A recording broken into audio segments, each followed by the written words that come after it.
人好。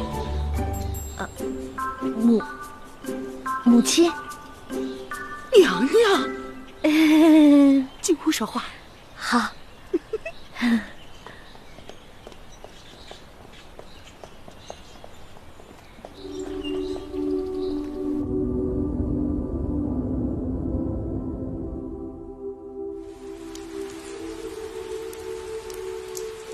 我没有想到，你竟然也回了张府。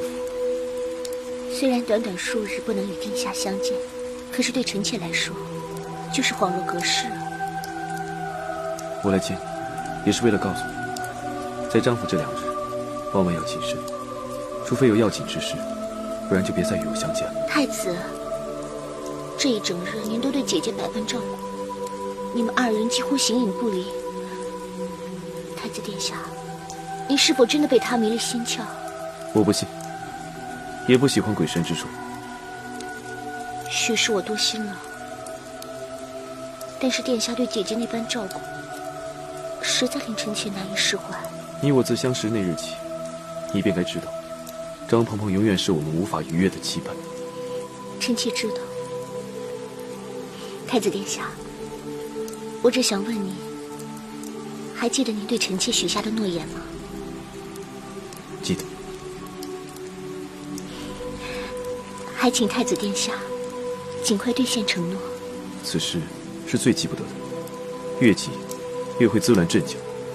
映月，你万不可生焦躁之心，更不可行出格之事。映月知道。